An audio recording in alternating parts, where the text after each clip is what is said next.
welcome to an exciting special episode of The Energy That Surrounds Us. I'm your host, Michael, and joined with my co host, Michelle.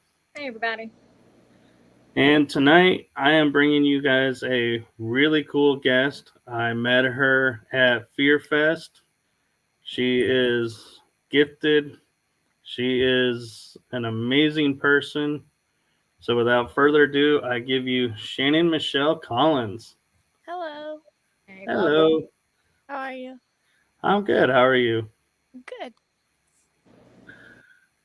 So, for those of who don't know Shannon Michele Collins, can you just tell a little bit about what you do? Okay, sure. I am a paranormal investigator with Long Island Paranormal Investigators. I'm a medium in their group. I do automatic writing. So, what that is, I can channel a spirit and they can talk through me, basically, and I can write that out. So, what I did was I took writings from a spirit attachment that I had due to channeling a spirit and put it into a book of poetry. So it's all from the same spirit, and it's just telling her love story from basically what she told me. Oh, wow. I do that, and I do goth. I'm a goth model, and what else do I do? I do hair. That's So, nice. so you're like, your hands in all kinds of things. Yeah, Good it's a to lot of stay fun. busy. What was that? It's good to stay busy. Yeah, definitely.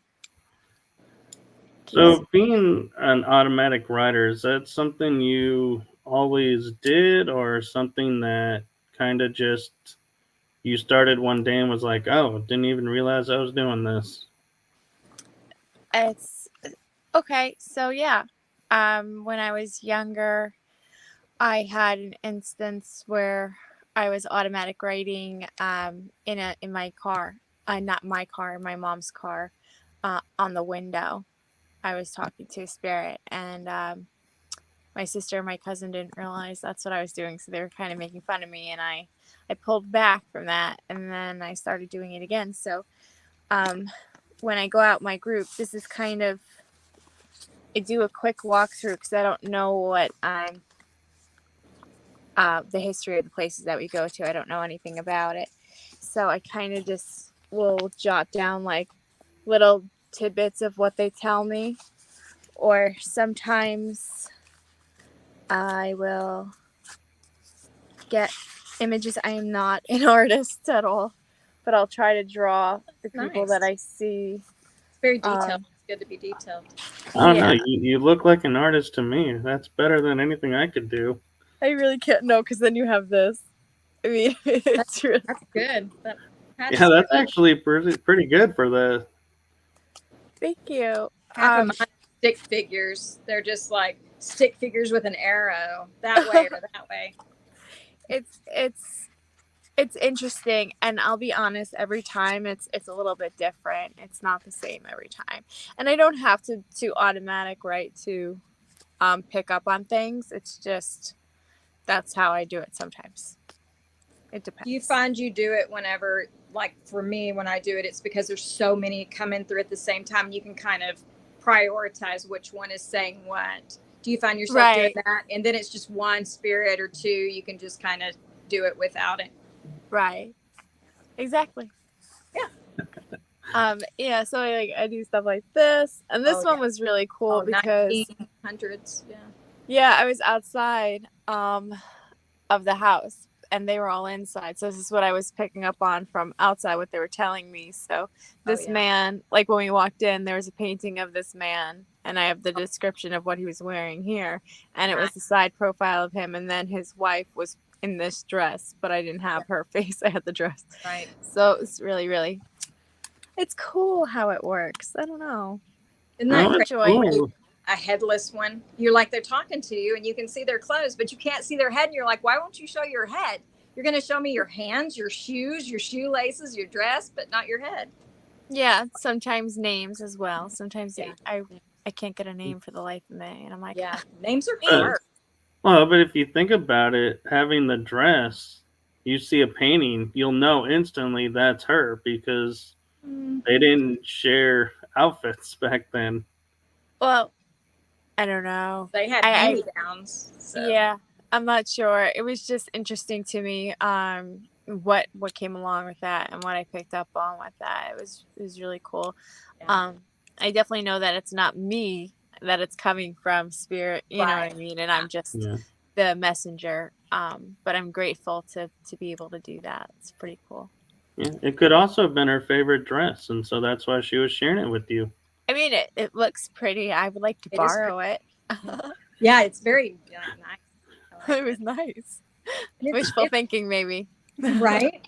And it's neat to walk in and get that instant confirmation off of the painting. I know it's really hard for me. I'm sure for you when you can't. It's like you don't get the confirmation. It's such a Right. happy feeling that when you Yeah. can't, you know, get it. So Right, because you want to be able to give their messages and connect with them, and yeah, that one So, definitely. was fun because that was I showed we had a very big skeptic in our group, so when I walked in and I was showing them my what I was picking up on, I was actually nervous. He made me so Yeah. nervous. Um, he saw that, he's like, oh my god, he's like, come with me, let me show you. So he's actually the one that showed me, and he like freaked out. Oh, So that was a yeah. great moment. oh, I bet. So, one of the reasons why I had you on as well, not besides you being you, but with the automatic writing, for a lot of people, they're always wondering how it works and how to build that ability up. So, what advice do you have for anyone who's thinking about getting into automatic writing and how to, or if they have it, how to build it up?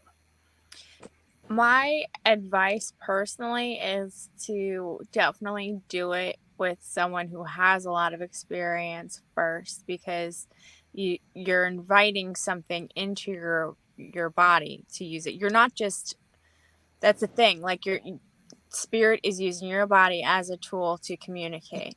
So you might let something in that you don't know if you can get rid Right. of or whatever. In my instance, when I started channeling that one spirit, I did that by accident. I wasn't looking to channel the spirit, and I still have the attachment years later. That was in 2019 and changed my life drastically. So I would say think really hard about it. Make sure this is something that you're serious about. Do your research, um, and meditating a Mhm. lot, and Oh yeah. automatic writing can be different for everyone. There's no exact way for that everyone does it. Everyone has to connect in their own way. It has to work for them.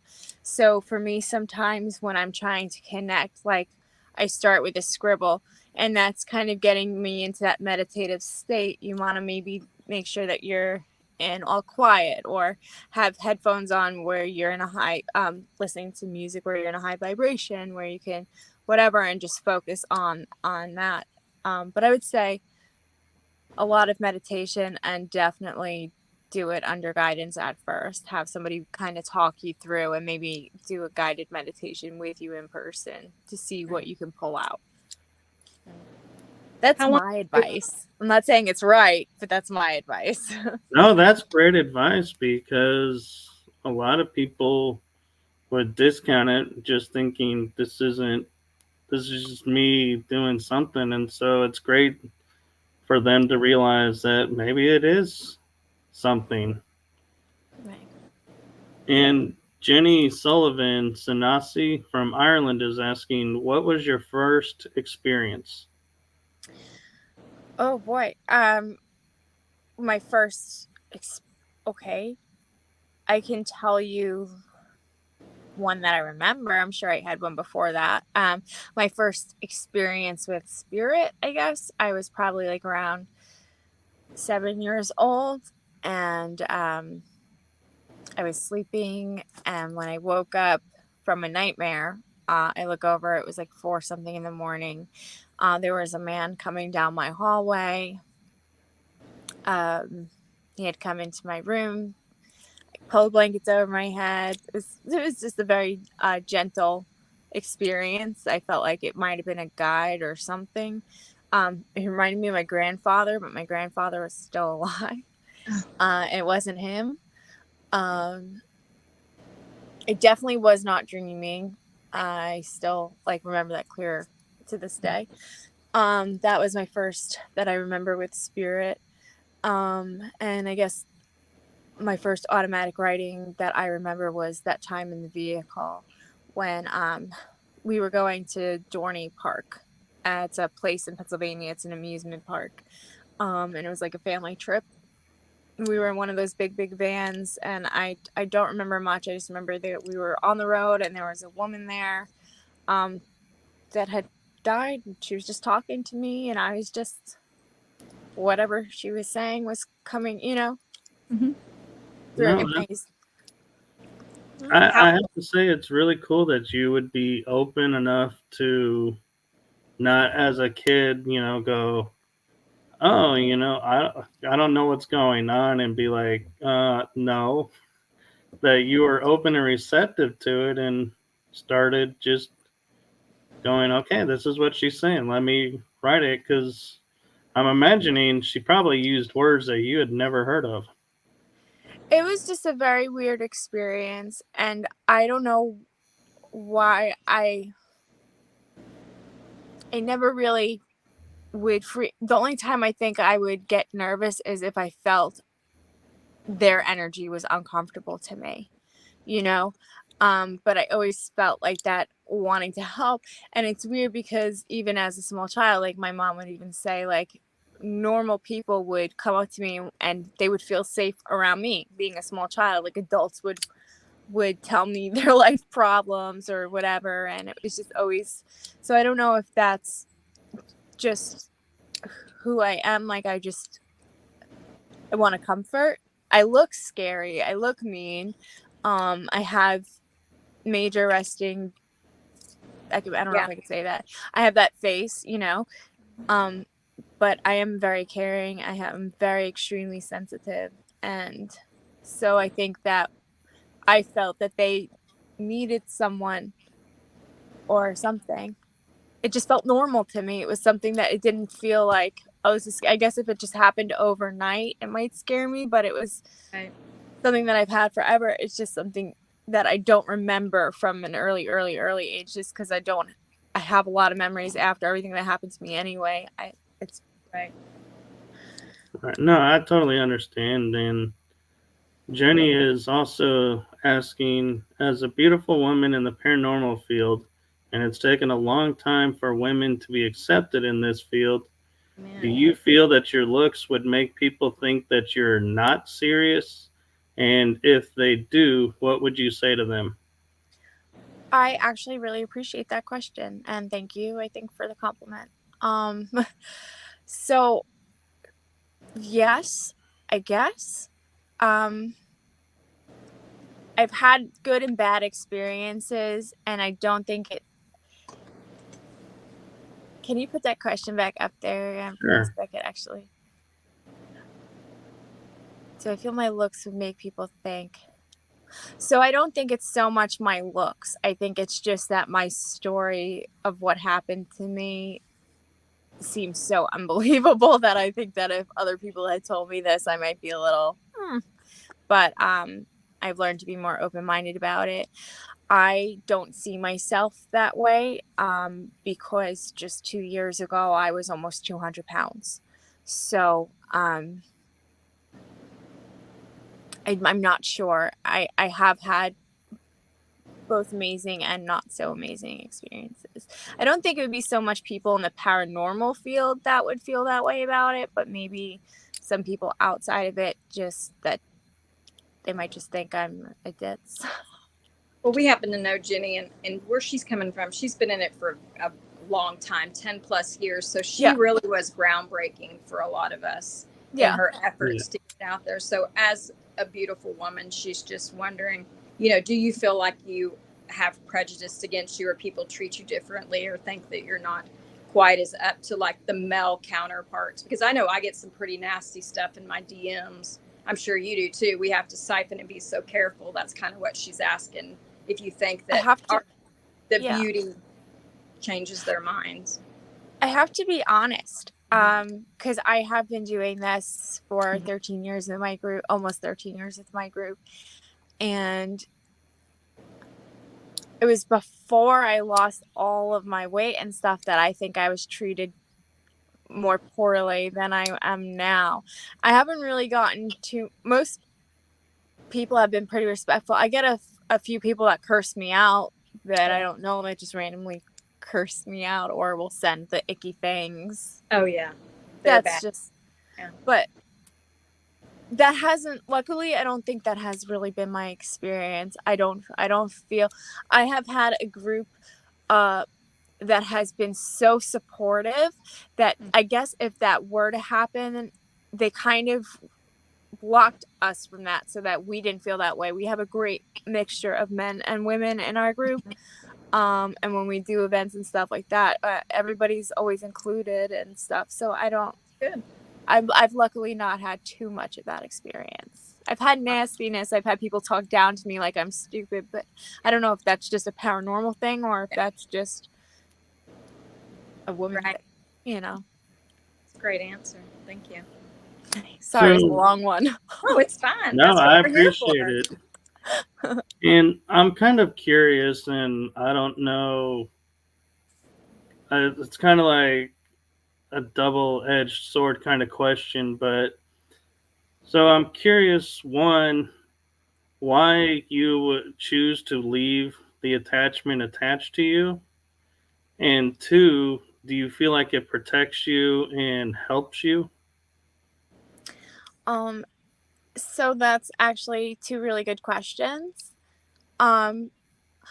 Initially when this first happened, I did try to remove the attachment from me. And every time I tried to remove it, it kind of latched on a little bit more. Then we got really kind of deep into COVID, and I kind of got stuck, isolated, wound up getting COVID, you know, all the things. And I think during that time, I was literally just by myself, just me, and I just was like with this thing. Somehow we work well together right now. I don't know how, I don't know why. Sometimes I feel like I'm crazy and I'm like, do I even have one? But then I have other people that are sensitive that come up to me and they're like, I don't tell them anything. And they come up to me and they're like, girl, whoa. So it makes me feel a little bit less crazy. Do I feel like it protects me? Yes. Before I was kind of a pushover and stuff like that. I feel like it gave me a little bit more of an edge. I stand up for myself a little bit more. It protects me, I think, from other negative spirits. But I'm not sure.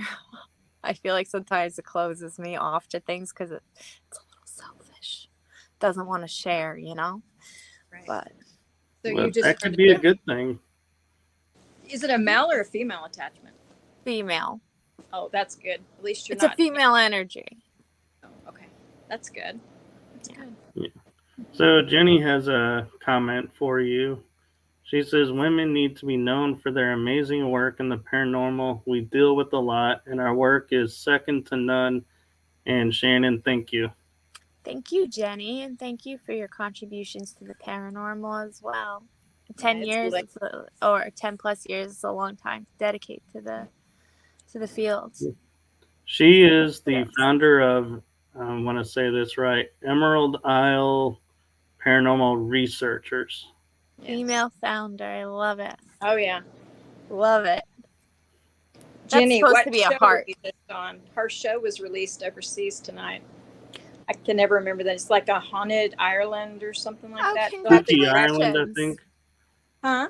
I think, is it called Spooky Ireland or something? I don't know. Jenny, if you're still on there, because it's like 2:00 over there in Ireland right now. In the morning? Yeah, they're about 6 hours ahead of us. Wow. Yeah. she'll have to correct it, but it'll be in the U.S. There you go. Oh, Spooked. Spooked Ireland. Yeah. We were both close. Yeah, I was wrong on it. Sorry, Jenny. I'm sorry. I tried. She says I'm up. Okay. We're glad. She's a night owl, and we appreciate when she comes on and all that she does. She is amazing. An amazing paranormal investigator, and she's also a dog groomer, which is really cool. Cool. She rescues animals too and finds them new homes. I love that. She does a lot. Good mom. She's a great mom, which is the most important job, and she's the best at it. That's great. We love Jenny. Yes, we love Jenny. That's my Jenny. Yeah. Hopefully one day we'll get her on the show, but it's hard when it's wee hours of the morning over there. Yeah. Oh, yeah. That could be difficult, for sure. So I'm kind of curious, Shannon. You talk about being a goth model. Did that come along with the paranormal, or did the paranormal start and then somebody said, hey, what do you think about this? Or was it vice versa, the modeling first and then the paranormal? It was paranormal first. Then I did my book, and I did a photo shoot for my book, and then that kind of just took off after that. I actually think I might be part of that Long Island paranormal thing. I got a friend request a while back, and I think I might actually follow you guys. Oh, cool. I think so. There is a Long Island that's got Courtney Peterson in it. So I'm not sure if that's the one you're a part of. But that's the one that I followed, and I thought, I follow Shannon's team, and then I realized, wait, I think this is a different team. Yeah, there's a few. Have to look, but how many are there? I mean, that's a kind of a. I mean, there's not like too many. Yeah, actually named Long Island. That seems kind of specific. So. Yeah. But I'll have to look. Paranormal investigator. Thanks. I love that. So what's your favorite thing about the goth modeling? Because I can tell you, looking at the photos you share, you look the part. It's like your expression, everything goes along with whatever scene you're photographing. I love the clothes. I like the Victorian Gothic vibe. I dress like that to go to the post office and stuff, so I'm very comfortable in the clothes. So maybe that's why when I take the pictures, it just looks more natural. Right, you're not in character; you're just as you are. Yeah, and it's funny because I do a lot of conventions, and then people will ask me, "Oh, what character are you, or who you cosplaying?" And I'm just like, me. Me. I don't know. People think I'm a weirdo, but it's okay. Because I am.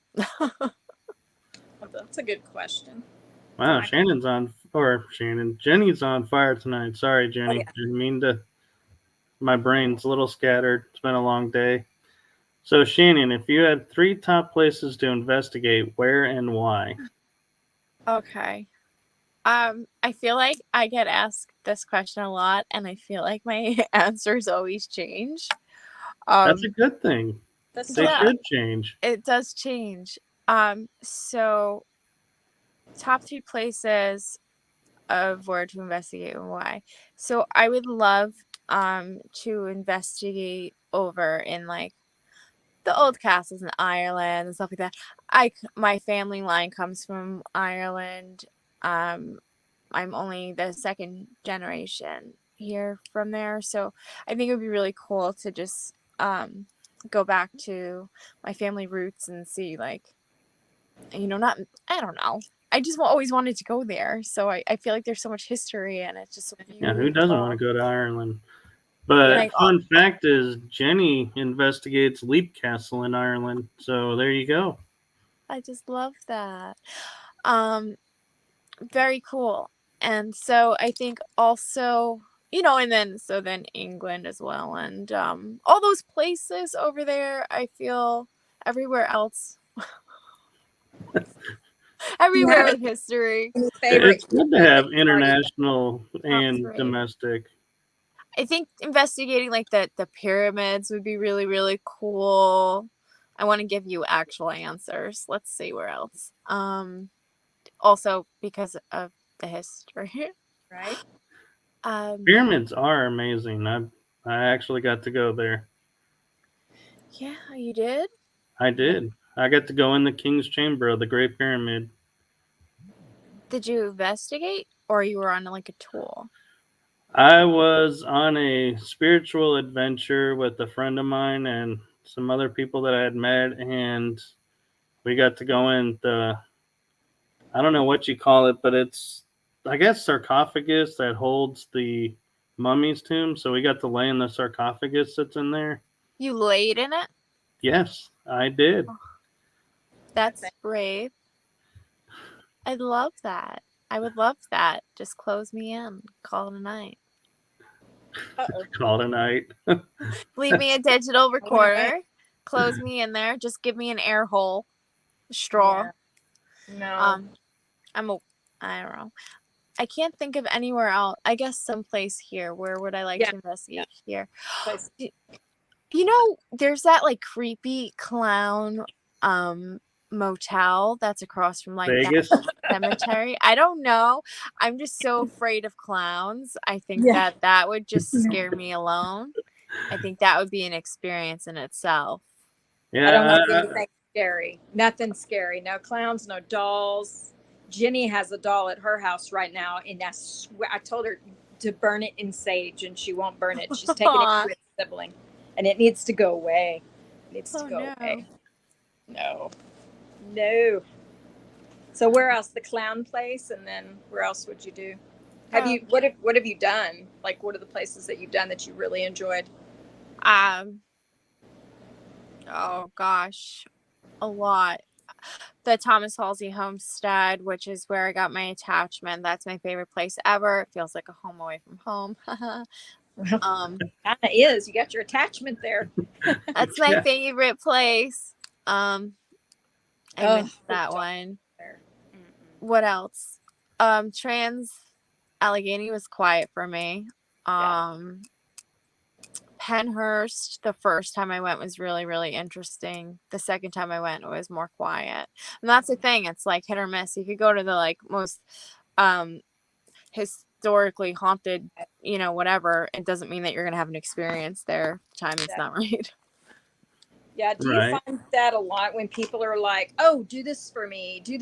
Like we can just do it instantly.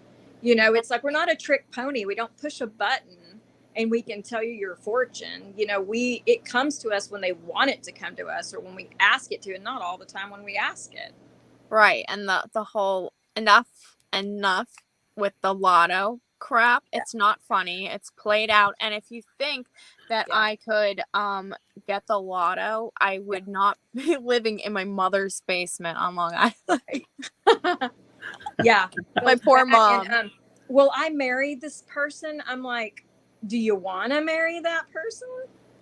I do sometimes hate it though when I'm like, I know that they're like the other person's cheating or something, and I'm like, I didn't hear you thinking that. I did not feel that. Oh, I hate that. I'm just like, just get me out of here. Turn that part off. Sorry, I got really close to the camera there for a second. No, you're fine. Jenny's wanted to know, do you believe that a newly built building could have activity? Good question. Yes. Because it has nothing to do with the building. It could have something to do with the property or something like that. Valid. Or even the builder.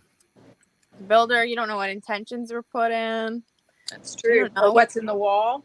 What were they summoning up at lunchtime? What were they mixing in that concrete? Yeah, You never know. You could have Jimmy Hoffa in your foundation. You just don't Long know. Island too. Who knows what's in your concrete? I was walking down Brooklyn. I was in Brooklyn. I was walking down some street on vacation. I'm like, oh, I wanted to like skip whole sections because I'm like, yeah. You know, you're like, ew, ew. Definitely. So it's rough out there sometimes. So I know you probably get asked this a lot, and the answer seems obvious, but to some, they may not think about it. Do you find, like, before, during, and after, like, say, the hurricanes that come through, does the paranormal ramp up and become really more, like, talkative to you and saying, hey, you need to get me out of here kind of attitude? Or does it kind of stay the same? I feel like the energy does amp up, and I think that it kind of goes along with that whole like that static energy theory that that they can amplify off of that, and that's what a storm really is, a bunch of like that static.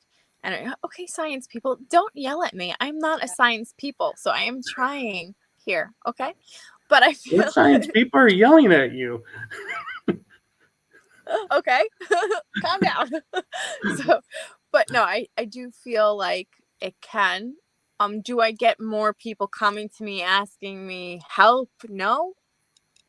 I mean, sorry, no, that doesn't happen that way. I just feel like the energy is, so I might be able to connect maybe a little bit quicker, easier to more than just whatever, because the energy is at a different level. Does that make sense? Yeah. It does. And the only reason I mentioned asking help is because I didn't know if the spirits, like the hurricane energy coming through affects them. And so, I don't know if they get afraid too of, am I going to still be here when this passes through? Right. I think that if anything, it would just again go off that theory of the static energy and that stuff like that would kind of just give them more of an energy to be able to work with and to communicate with. I'm sure maybe for some it's a little scary, but we're thinking that we're also going to the other side with our human emotions and human thoughts. But I'm sure that is in some ways true, but in other ways I feel like there's another whole level of consciousness that we come into, so I don't think that would be a fear. Like, I think maybe I'd be more afraid of the vacuum sucking me up. Get it? It's a joke. I tried to make a joke. I don't know. No, I like that joke. word. It's kind of a little Ghostbuster-esque. Yeah, it's a bad joke. I'm good at that. I'm like the joke killer. That's my job. No, you did a good joke. That was funny. I liked it. Thanks. So Jenny's asking, if you could investigate with anyone, who would it be and why? It would be you, Jenny, because you're just so badass. Absolutely. I kind of like you. So I think you're pretty cool. She is cool. I would love to. So I feel like I would love to also investigate with my dad. My dad was someone who really got me into the paranormal. He passed away in 2012. We never really got the opportunity to investigate together. I had just joined my group not too long before that, and I think that would be really cool. Yeah. And our condolences to you for the passing of your dad. Oh, yeah, that's okay. Michael's dad and my dad died within the last 2 years. So I'm so sorry. Yeah, my dad. It's been a while, and I feel like he's. I feel like he does go on adventures with you. I don't know. My dad's gone. We felt him fly out of the room. It was like a slingshot, and he's gone. He came back one time to tell my mother he wished he'd been more spiritual, and she started going back to church, and she's made a bunch of little friends and stuff at church, but Dad's gone. So I'm glad that she's able to get out there and have something positive come from it. Yeah. I'd love to come to Ireland. I know. It's like the land of so many mysteries and legends and lore. Yeah, the folk. I want some folk art. I love folk art. I want to grab some Um, folk art yeah, from. I thought you were referring to the other folk that live in Ireland. No, I'll leave those folk alone. They can stay in their trees and their grass and their yeah. Yeah, we'll leave everything that's supposed to be there. Hopefully, I hope I don't come home with a sprite or a fairy in my bag, but I do know who to call if I have one. So it's a good Call thing about Jenny. being in our world is we always know somebody that knows how to handle something. So That's true. Yeah, that is. That is true. the fairies, yes, Jenny, the fairies. I love the fairies. So my question to you, Shannon, is with being able to to automatic write and everything. Is there one place or maybe two places that you've heard of and you're like, oh man, the claims that are there, I so want to go and automatic write and see, are these real or is this hyped up? I have to be honest with you. I don't think I've ever thought, hey, I have to go here and automatic write. Really? I I don't daydream think I've about ever. Skinwalker. What about Skinwalker Ranch? No, No, you don't want to go to Skinwalker Ranch?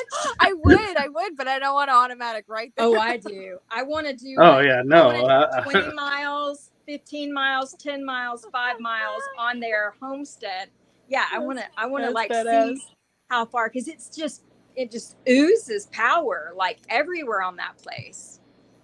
I would like to feel things and go and like do my whole like whatever. And then should I automatic write at the location, then I will. I think I can't think off the top of my head any place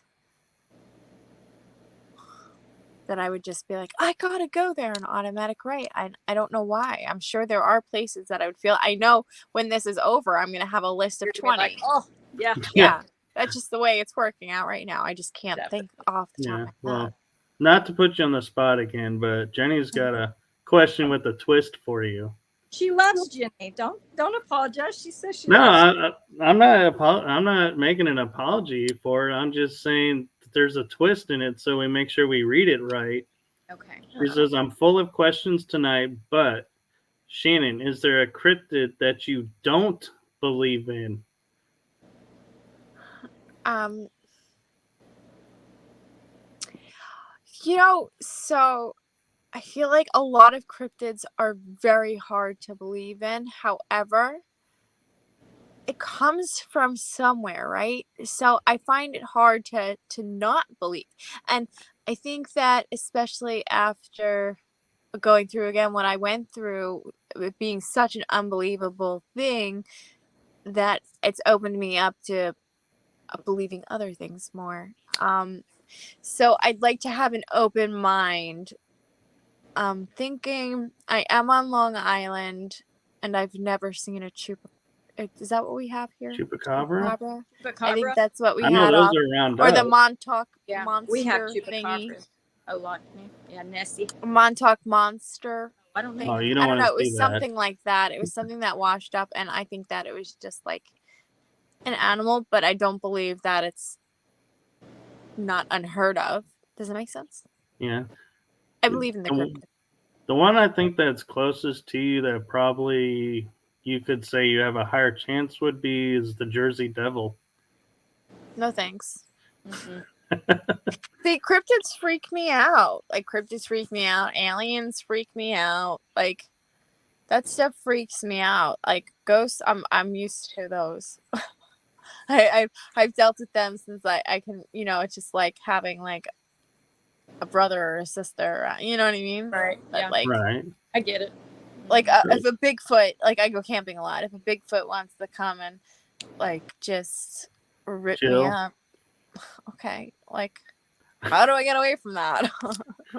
I like how your instinct is he wants to rip me up, and he doesn't want to come and chill and sit by the Why fire, would Bigfoot want to chill share with me? stories. What if they're just mountain men that never, I know a lot of hairy men. I particularly like hairy men. And what if they're just some dudes that were like up in the mountains and they never got educations and they just there are people born that are covered in hair. Yeah. I mean, they've got it over their eyes and everything else. So how do we know that's not just them? And they're like mountain people that never come down the mountain. They very well could be. And I feel like I would be way too much for them and they would rip me up. Like, I'm annoying. I feel like I'd be like, you want a s'mores? I got some Dr. Pepper. They'd be like, shut it up. Shut it up. You'd be like, you want a t-shirt? No. Or some pants, maybe? I'm picturing Bigfoot walking into the campfire and Shannon's there in her goth outfit. And he's probably going to be like, no, I don't feel like dealing with a vampire tonight. See ya. When I hear Bigfoot. Somebody have to tell me, hey, that's Bigfoot. That's not like Joe Blow from the mountains. I'm like, I don't care. Here, you want s'mores? How about it? Just take some food. Stoke the fire while you're over there. I wanna believe. I feel like Mulder. I wanna believe. Which is funny because he was all about aliens, and you're like, no. I want to believe. Yeah. I want to believe in the cryptids. Well, why not? I mean, why not? Right? I do. If they can be spiders with skeleton shapes on its back that are teeny tiny, then why not a tall man that's covered in fur that hates to talk to humans? I know a lot of those. I know two in Fort Worth. If you saw them out in the woods with no clothes on, you'd be like, that's a Bigfoot. It's just like, maybe. Now I got that image in my head. You're welcome. Ugh. I feel like I have to have a level of, I can't just say no, it doesn't exist because it's not been proven that it does not exist. Right. So, so far there's been more leaning towards it does than it doesn't. Yeah, there is another cryptid that we have in common, actually. Who? The Dog Man. Oh, I thought you meant Elliot. Just kidding. I always call my friend Elliot a cryptid, so if he's watching, that was for him. The Dog Man? I don't know anything about the Dog Man. I don't know anything. So it's a dog-like creature that walks on two legs, and it can outrun a car or chase you for miles. And yeah, it's and I did research on it, and there are claims of it in the daytime. There are claims of it at night. There are claims in the wee hour of the morning, in the heat of the summer, in the cold of winter. So it's like there is no time that a dog man can appear. Well, it's really funny that you bring this up because we were talking about this one night. Our group has 2 different meetings. It was an online group meeting that we had that night, and they were talking about the Dog Man. And then I made one up. I called it the Selden Skunk Man or something because my town is Selden. And I made up this whole story, like every 50 years, this thing, and you smell it before you see this whole thing. And then it just so happened that the following week, our group was investigating in that town. So this is all a prank, by the way. I don't normally make stuff up. So when we were investigating in the town, they had me by myself in the woods in the beginning. And then the guy was like, oh, I'm going to turn off my phone, and I'm by myself. So I scared the Nikes out of them. And it was based on the Selden skunk thing. And then obviously I told them that it wasn't true. But they thought I was like a zombie on the drugs. Oh, gotcha. More than nice. But anyway, it was a funny story, and I wish I had the audio to show you because it was fantastic. I love a good prank. No, Do you guys ever prank your group when you're investigating? Never? Oh yeah. I think it's funny. We do trips, so we have some downtime stuff. Like when we're serious in investigation, we're serious but you have to have some jokes to break up the night. Some little boop, Yeah. I mean, if you can't have fun with it, you're in the wrong field because you'll go nuts. I don't know. I mean, during an investigation, even like doing footage and all that stuff, it's pretty serious for my people. But I also get very tired. Like after I do a reading, I'm just like want food and bed. Like I don't even make it past the car sometimes. I'm just like in the car somewhere. We have different types of investigations. We do like urban myth and legend investigations, and those are just like quick little investigations, like Thursday nights, just to get you like a taste of something. And then we do like the same locations, like constant, you know. And then we'll do like bigger investigations. So when we're working with a client, we wouldn't do something like a prank or anything like that. Right. But sometimes when it's just us, especially because the founder of our group can be so serious sometimes, it's nice to just break that up a little bit. And sometimes I feel like it gives a different energy. It can kind of amplify things to happen. Yeah. So, funny story about that is when I first started investigating, I was treating it like a job, being professional, straight laced, no jokes, no nothing. I took it so serious. I was feeling nothing. I was be going into location, going, there's nothing here. This is dead. What am I doing? And then I saw the Tennessee Race Chasers on their Haunted Live where they pranked the new member in the shower, and they started laughing, and I was like, man, if they can do that on TV, why can't I do that during investigations? And when I started having more fun with the investigations, I got more activity and more. I started getting Class A EVPs, seeing apparitions, orbs floating around. I was like, they need sometimes they like jump into the conversation more. They'll jump in like with the jokes. Sometimes they make fun of us. Yeah, I feel like they want to have the fun because I mean, shoot, it's kind of dismal looking at the same walls or the same things all the time, and it's like, yeah, I could use a little laughter. Yeah. Jenny says investigations can be serious, but you got to have some form of normal on it. At times, the spirits love it as it's normal. Very true. True story. True story. So, you mentioned urban myths and legend investigations. So, what's your favorite urban myth in your area that you like to investigate? So there's Mount Misery Road by us. Supposedly there's a woman that haunts the area, and potential demonic activity and blah blah blah. That's probably my favorite place to investigate because I've seen it at its somewhat peak moments, and I've seen it when there's like nothing going on, and I kind of enjoy that because it kind of just validates when crap goes down, like wow, like that really went down. Like that place is cool. We've actually gotten a lot of different types of evidence there. And then we also have by us Lake Ronkonkoma. And the legend is that there was there's a few different stories that go along with it, but there was a Native American woman who fell in love and something happened, and she wound up going out to the sea and then out to the lake, and dying. And then she every year a male will drown in the lake.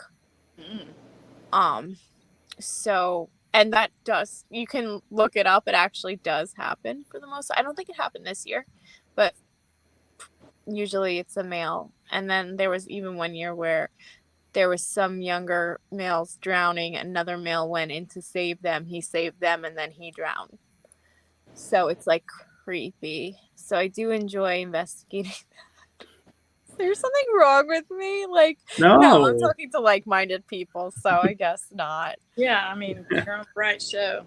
So far, I have heard nothing that I'd be like, this girl needs to be locked up for. I'm hearing it come out of my mouth. I'm like, I mean, honestly, if we act the norms anyway, they would lock us all up anyway. I mean, if they had something to do about it, but they don't. Yeah. So we're all No, safe. actually, I've been starting to lean in as you're telling the stories because I'm like, I want to go. It's like I want to go in the screen so I can go. It's really cool. We have some really cool legends on the island. There's a lot. And then we have areas where the Culper spy ring with George Washington with the spies took place during the American Revolution and stuff like that. Do So you study that at all? mhm. So do you feel like I'm not sure everybody watched this, but the Washington spies about it. What do you think that was accurate? Where they had her as one of the spy ring members, and That was accurate. She was one of the spy ring members. It was mostly accurate. The things that were not accurate was the cabbage. It was actually potatoes that he had issue with farming, we found out. Or vice versa, if he had, it was either one or the other. no, he was growing cabbages. He was trying to. Yeah, it was And potatoes, you know. I guess potatoes just doesn't look so glamorous. That's the thing. They wanted to be able to show like the when he pulled it up and it wasn't good, you know. So Right. certain things like that. There's we actually did a walking tour around the area where they compared from the TV show to that, and it was for the most part there was a lot of accuracies. I went to her house from where I couldn't go to her house, but I went to their area where you could see where she would have hung like the petticoats to let them know like when the British Right. were whatever. When the messages were ready to be picked up. You could see like so his house is right across the way. So that's accurate. It just doesn't look exactly the same. The church looked similar. Church. That's really He's cool. buried at the church. Yeah, that's cool though that it's like mostly accurate because His relationship with his dad, that's not accurate for the show. Those things, the love things, the whatever, that throw all that out the window. That's all for drama. You know, but the actual facts of whatever. The other thing, you know, it really they had people doing things that wouldn't have done it, but that was just again for drama. right. We So have go ahead. I was gonna say like we have that, and then we have like Raynham Hall in I believe that's in Oyster Bay, and that's another connection to that. And they actually have a pane of glass where one of the I can't remember which one it was, so I don't want to say who because I'd be lying. But they wrote on the pane of glass a love note to the girl that lived there. Aw. Sweet. It was really cute. It was one of the bigger name people, Townsend, maybe. I don't know. So that's your history lesson, folks. Good history lesson. Interesting. Yeah.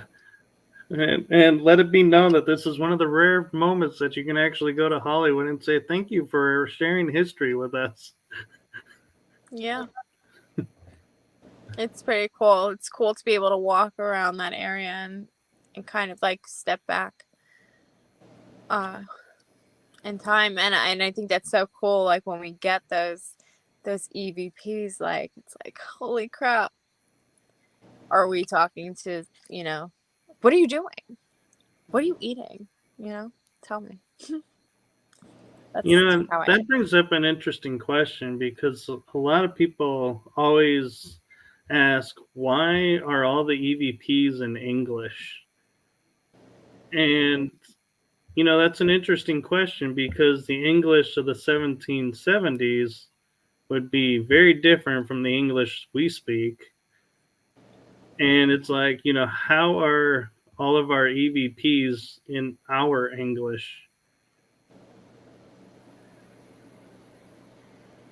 I don't know. They adapted they hear what we say. You don't think they have adaptation capabilities, Michael? Well, I don't know, but it raises an interesting question because it's like, how can we determine really what time frame we're talking to when it's all sounds the same? But it doesn't always. There's tone, there's ways that it's said, there's like pronunciations of it. And also I feel like there's not always just English. We've gotten some other languages and stuff like that. It's just I don't necessarily know which language it is or what the hell it's, but it's a word or a name. Korean dialect come through where you just know it's like Asian descent, and I've had Indian for sure. Indians, like American Indians, I've heard that, the tones and the sharpness and so Jenny's back with another cool question. Do you use equipment, and if you do, what's your go-to? My group has a buttload of equipment. I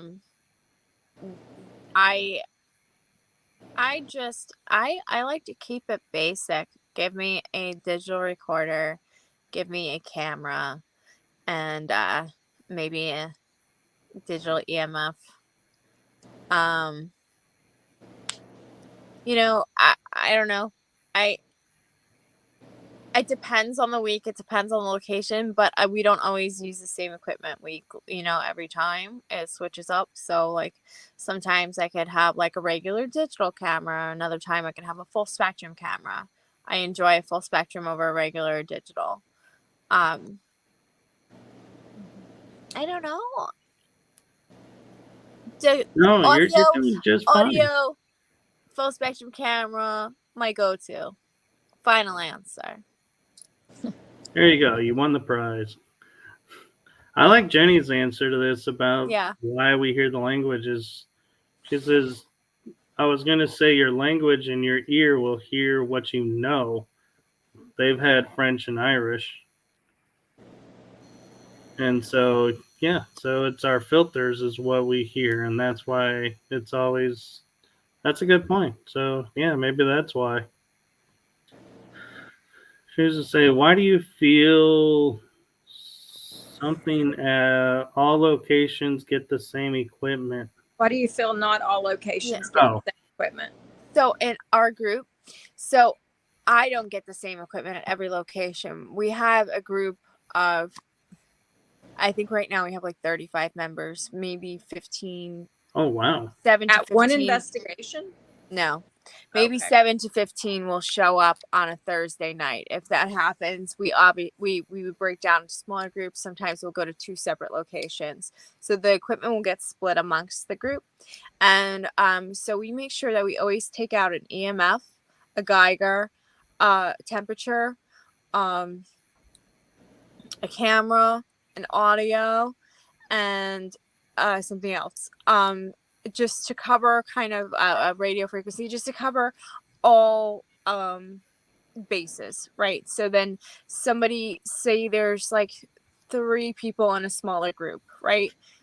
Each of those people will have either 2 people will have audio, 2 people will have a camera, and then like somebody will have EMF, somebody will have a Geiger counter, somebody will have, whatever. Somebody might have full spectrum cameras, somebody might have black and white. And because the reason we do that is because if I get an EVP, I can go to Johnny. We don't even have a Johnny in our group, but I could go to Johnny and say, hey, Johnny, go back to around this time. Here's what I said, blah, blah, blah, blah. Did you get anything? 9 times out of 10, there's nothing on that other audio. Then we can say, okay, for sure, that's an EVP. If there's something on the other audio, we might say, Occam's razor. It might not have been paranormal. Maybe we didn't mark it. If it's very obviously paranormal, then it's cool that we picked it up with more than one piece of equipment.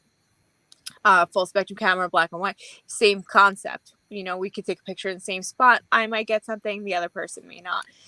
So we try to cover our bases. So every time we go, I don't use the same equipment because we want to learn and be knowledgeable on all the various types of equipment that we have. And because we have so much, it kind of bounces around. So we tend to use it like 2 or 3 times. We get certified on the equipment within our group. That's for our group only, just so that we know where we're at. And so that we can then move on to another piece of equipment, so that when we're out in the field, or we do a lot of public investigations to raise funds for historic locations, so that we know what we're talking about when it comes to the equipment, and we can give proper education to other people when they come in. No, that's Oh cool. my God. Good. And so That was a lot.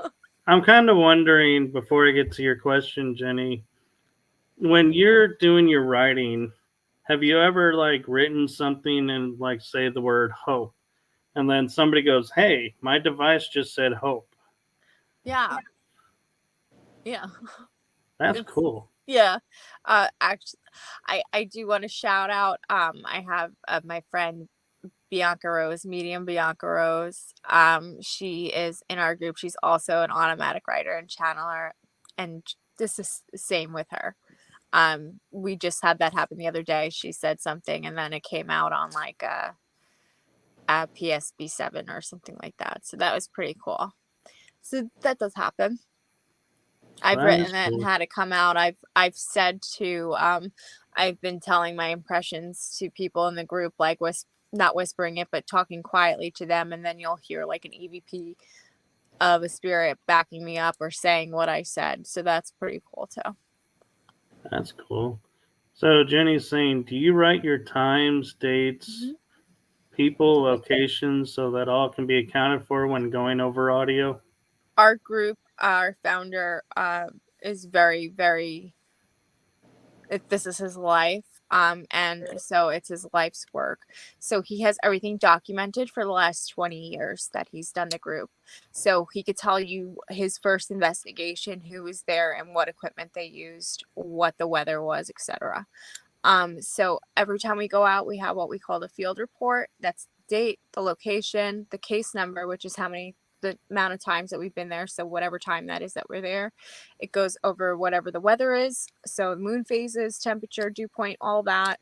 The list of equipment that we use, the readings when we come back, and if we had any paranormal activity or not. Then when we go over evidence, that gets filled into those reports. Those reports are then transferred into a computer system database. And from there, he has a tracker. So I thought it was 20 investigations. I lied. It's 40. So we go to a location 40 times. We have a list of equipment we use, and we have like personal experiences. So from there, whatever gets hits goes on that. And then it actually shows a graph and gives a percentage of paranormal activity at a specific location. Wow, that's really cool. He's kind of brilliant when it comes to that kind of stuff. Sounds like it. Yeah, Jenny says, I get it, weather, etc. Yeah. I talk a lot. Just shut me out. You could talk over me and tell me to shut up if it's too much. It's fine. Never. You're the guest. It's okay. You can tell me to shut up. It's good. So, obviously, you guys will repeat locations and everything. Are there some times that you'll be like on location and, like you were saying, you split into different groups and you're like, I know I'm supposed to be over in this group over here, but I'm being drawn to this one over there. Can you jump over to the other group, or they want you to stay put with the group that you're with? We have partnered up with other groups if we had mutual experiences happening, but for the most part, we're at outside locations. We'll be pretty far away from each other so that we're not contaminating each other's evidence and stuff. We'll have walkie-talkies to communicate with each other. I mean, that's pretty the only contamination that we'll get, other than if there's other people, normies out. Right. Right. Yes. Normies. So mentioning the walkie-talkies, have you ever had like during like EVP session or something, the walkie-talkie goes off and the other people like, we never touched the walkie-talkie? one of their claim to fame. He was on my ghost story because of that in Travel Channel. Mount Misery Road, the one I was discussing before, they were walking through there and their walkies started going off through a live, I guess, what do you call it, like feed or whatever. So something was talking to them through the walkies. They were asking questions, but they weren't holding down the buttons and it was responding back to them. I think that is somewhere on the it might be on our website. I know that they're working on the website right now, so I don't know if it's down at the moment, but I know that it should be up somewhere. Maybe on YouTube. No, that's cool. Or if you look up my ghost story. Yeah, because that show is That one's- archived and pretty much available almost everywhere now. I believe it was season 2, episode 3. I lied. I don't know. I made that up. I just totally pulled that out of. I'm gonna look it up and see if it is, and be like, "You were right." Yeah. I have it somewhere on my Prime thing. I can't look it up right now. But yeah, that was cool. And we have had that happen at other locations, but that one was pretty intense, and it lasted for I want to say probably like 5 or 6 minutes. Wow, it's pretty good duration. I'm gonna pivot for a second because, like, you were talking about your jokes and everything. Sorry, I think of Ross and Friends. Remember at Fear Fest how you were doing during our Q&A?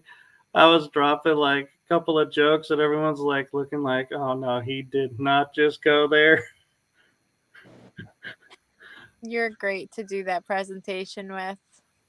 You kept You. You kept it lively and interesting. For sure. Yeah, and I didn't really have to do much. All the questions were all going to you. I was like, this is nice. Well, didn't like what's that? John Asuna? Is that his name? He was watching and he asked loved a you. question. Yeah. He loved you so much. He was like, hate this girl, love this guy. He's like, get her out of here. No, he loved you too. Yeah. He was nice. But yeah, he was really nice. And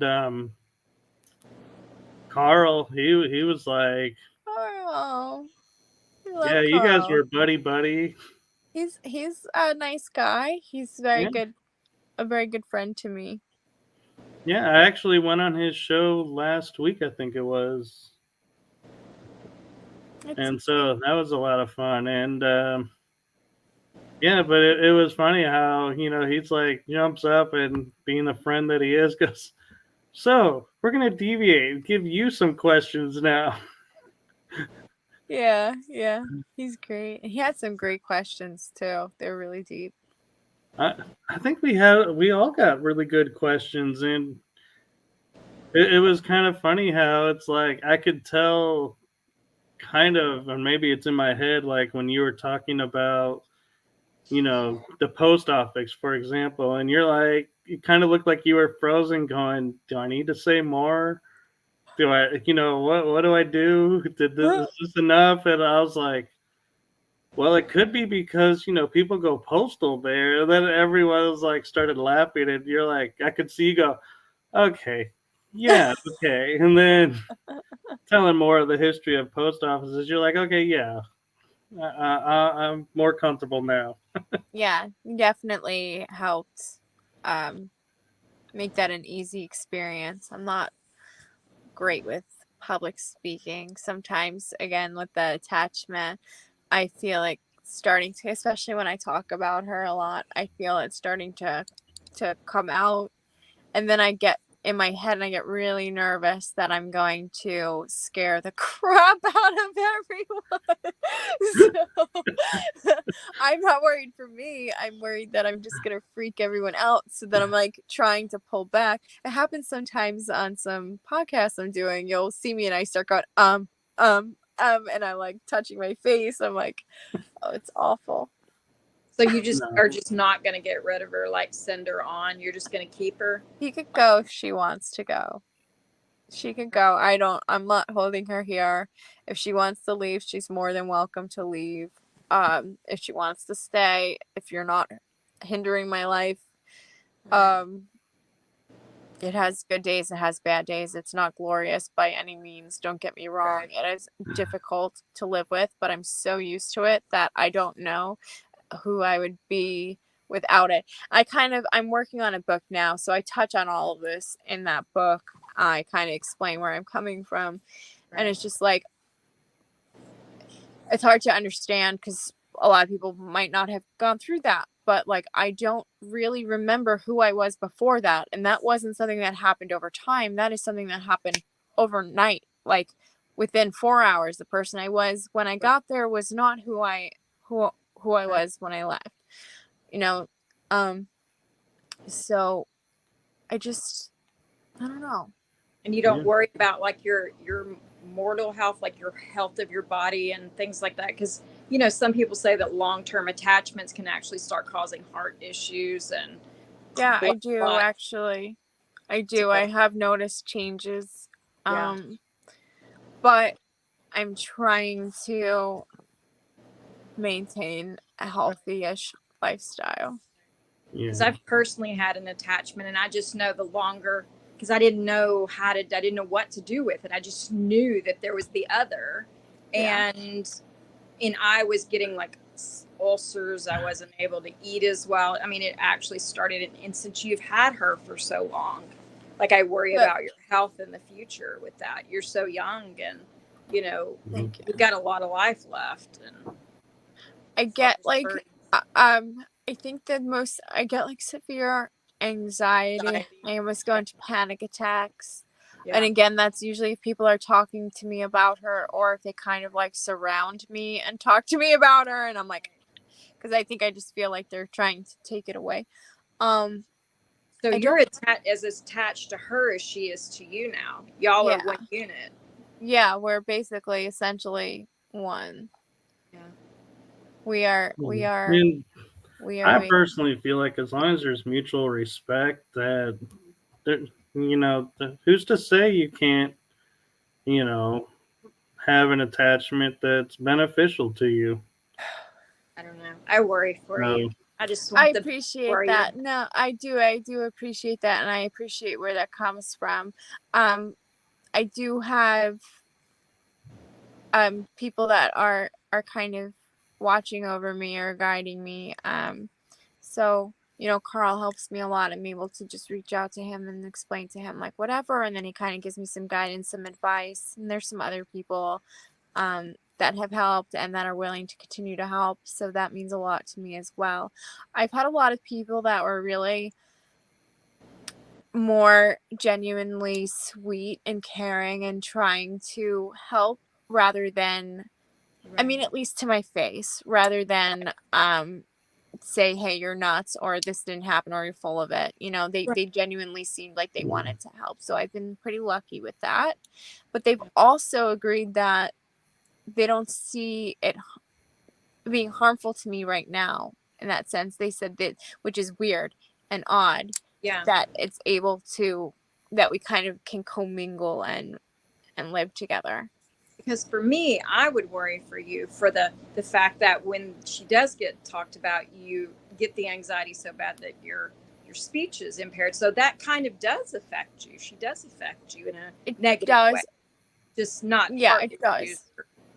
Something like that. So it's mostly like if I'm talking about it a lot, I think that's because I'm talking about it so she wants to come forward. I'm talking about her, so it's like I'm calling her forward, you know what I mean?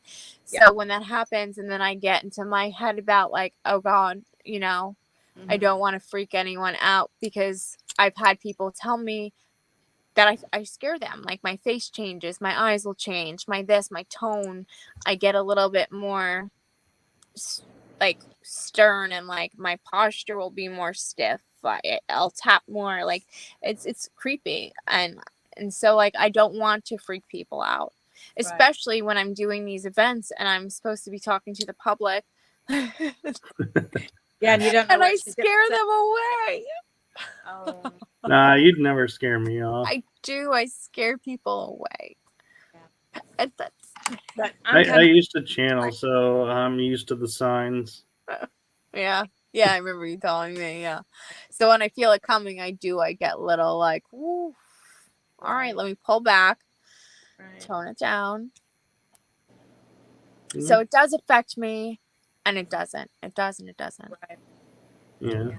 But I can And, appreciate the concern, and I thank you for that.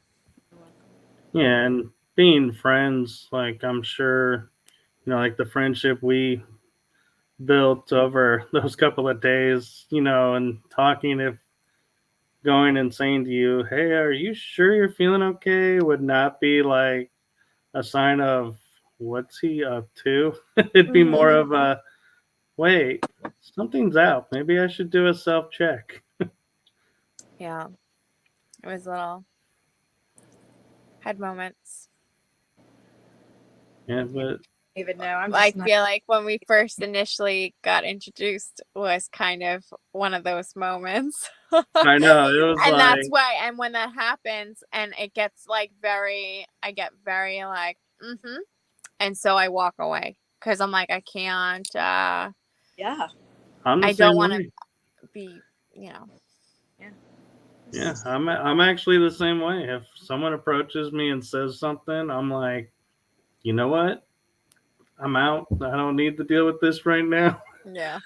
And Hi. then it's like they come like we did, like I could see, what happened. And so I was like, yeah, this is not what we think it is. So that's when we came and talked about it. Then it was like, okay, yeah, cleared the air, Yeah. everything. But yeah, and I mean, it's so easy to sit there and be like, could easily have said, "Oh, she walked away. There, we'll just let her be." And it's like that's not what was happening. It was just a misunderstanding, and it's better to clear the air. Are you Well, yeah, talking and that was code? I don't even know No, what you're so. talking So about. it's at I Fear was, Fest. yeah, I won't mention who it was, but I introduced myself to someone, and the way that I was received was off. Not appropriate. Not even No, on it was not appropriate, but not on purpose. Right. Which, Gotcha. but yeah, because I didn't know them, I don't know that. But Right. again, I was already heightened up. Oh. I traveled. I'm in New Orleans. I'm Right. open. I'm Yeah. like, oof. Oh So yeah. It's like so, right. right away, I was like, okay, no, I have to walk away because I could feel it. Like, and that's one of Oh those yeah. moments where I'm like, Yeah. I gotta go. And normally, I wouldn't have reacted that way. I wouldn't have reacted that way. I would Right. have just been like, oh, okay, because it made sense. Like, Right. it yeah, was You just me. felt It a was little me. uncomfortable. It's fine. It wasn't them. It was And me. everybody has a right to walk away if they feel uncomfortable. If someone's making you feel uncomfortable for any reason, whether they mean to or not, you have a right to walk away. And, Yeah. for yeah, your own health, you need to do that. Yeah. Because I yeah, mean, a lot of what we do, it's our mental health is super important within the paranormal world because we're taking on other things, personalities, and their feelings and their emotions and all of this. So our mental health is so important. It's a very fragile thing because as empaths and sensitives, we absorb. If you're with a toxic human, you're going to become a toxic human because you're absorbing. So you have to surround yourself with positivity and good things that will keep your mental health safe because we already have such things to go through. So I'm glad that you walked away if you didn't feel good because you need to do that for your own mental health. We should never be afraid out of don't be rude, but to cordially, I'm sure you cordially walked away and No, again, I was a no. little rude. Okay, well sometimes you know what, sometimes you just got to stand down, but I agree that you should stand up for yourself, but maybe I you're had to at own the that end of one. your temperament that day. So mm. I guess I had to get your own that back. one. Yeah. I And I just had to. I was feeling I was on, like I said, just a whole nother level, Right. and so I knew like when that happened, and I wasn't taking it the way that I should have been Right. taking it. I was like, let me go. I'm out. Yeah. Bye. yeah, But I'm glad and that there was a lot of pressure going on too, it all worked out. underlying. with a It all lot of worked out. things. It was a Yeah, weird energy there, I felt sometimes. Not in a bad way, but in the building itself. yeah, The building itself had a weird vibe. energy. Yeah. Yeah, I want to go back. I know. I want to go back so bad. I loved it. Yeah, it's unfortunate we got to wait a whole year. No, These years go fast. They they do, They actually. fly. I'm over that happening to me. Yeah. It So gets, we're actually getting close to an hour and a half. yeah. It's Um, time. apologies for running over. I just Oh, got lost in the conversation. I talk too much. My bad. My apologies. Oh no, you're totally fine. We're not overrunning anything, but I know you're an hour ahead of us, so I didn't know if you were needing to get to sleep or something. So I was pointing out the time and going, if we need to start wrapping this up, we can. Yeah. And you're in PA, is that right? I'm on Long Island. Oh, Long Island. Yeah, that makes sense. Hence the Long Island Paranormal team. Yeah. Well, you know what? I was talking about PA before. Yeah. So, I love PA. yeah, I didn't know if you traveled back and forth. Like I Yeah. have split residence, so I go back and forth to places. Yeah. So, yeah. Cool. Very cool. Yeah. So what's coming up for you and your attachment? We have Warren's Phantasmacon. I think that's how you say it. Next weekend. Oh, that's exciting. At Mohegan Sun here in Connecticut. And then I'm doing Salem Paracon in November. Oh, very cool. I want to go to that. I just found out about it. It's too late for me to go this year, but No, that looks exciting. I'll go next year for sure. It should be fun. So I'm really excited about that. And then I'm supposed to be an attraction at a haunted house. Dude, what? They wanted me, the Queen of Darkness, to do Oh, gotcha. Give people their misfortunes. Yeah. Oh, that could be fun for you. What is it, vampirus? Is that what a female vampire is? Is that? I don't know. Do you do that? Like, is that part of like some of your stuff? You have that, or you just the psychic medium? Because the Vaughn name, usually is the Von Dinkenstein. Yeah. Okay, so that happened because Facebook wouldn't let me be Velma Dinkley. Oh. And so I went fancy with it, and I did that because I didn't want a lot of people to know my name because I felt crazy at the time. Yeah. No, I get it. And then I did the book and I put my name on it, like, so duh.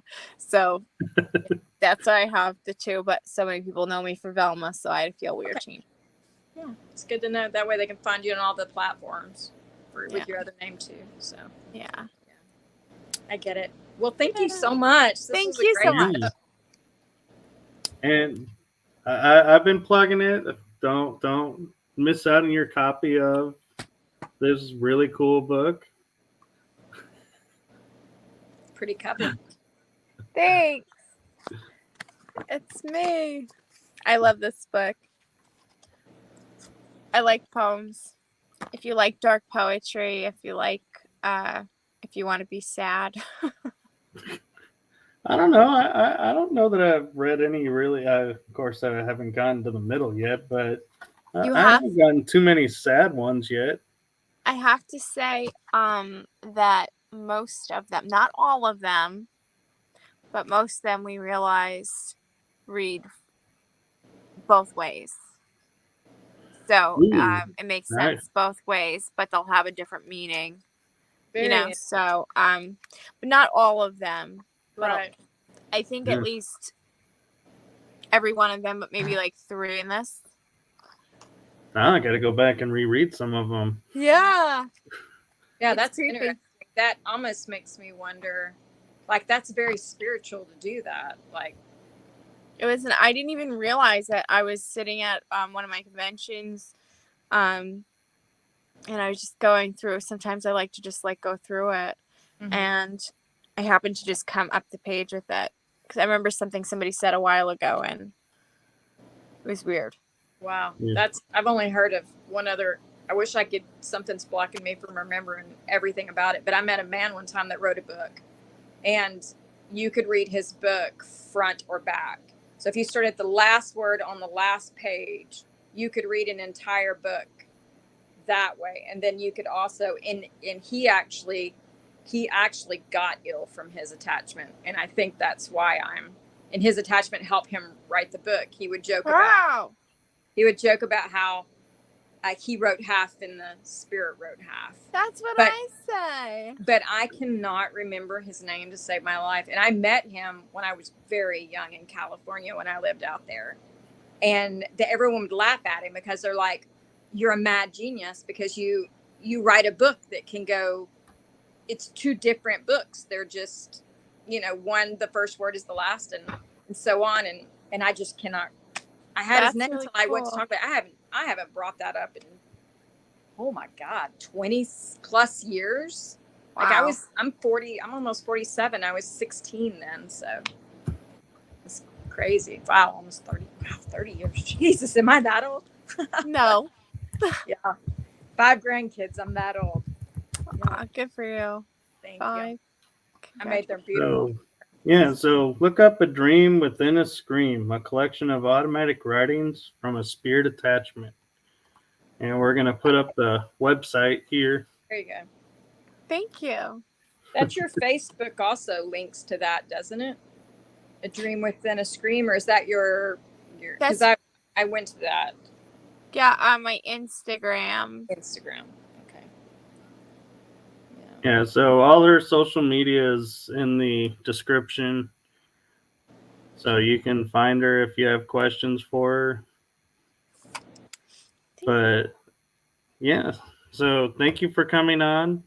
Thank you for having me. Thank you so Yeah. much. It was nice meeting you. It was lovely meeting you too. I did have so much fun. Oh yeah. We had so much fun. Fun. Oh yeah. It was funny because we even were talking about podcast shows for like an afternoon. Yeah. Yeah.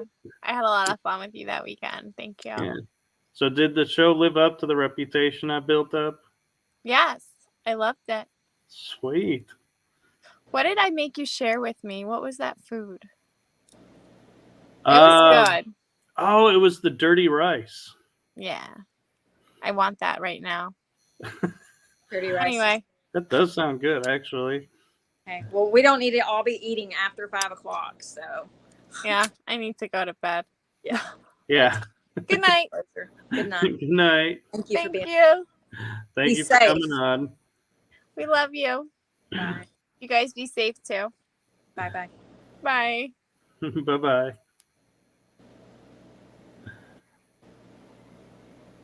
Okay, so before I let everybody go, a little housekeeping. So tomorrow afternoon at, I believe it's 4 p.m. to 6 p.m., I'll be doing a 2-hour show with Renee Barnett and Heather Besser. And we'll be doing this for the eTalk.tv network that we are airing on. And it's their Halloween marathon. And our episode will be on death, grieving, and the afterlife. So come join us for that one. And then we will be back on Tuesday night with our regularly scheduled shows. And that will be Lisa Herrera and Vera Lopez Rincon. Looking forward to it. So we have some great episodes coming up. So make sure you stay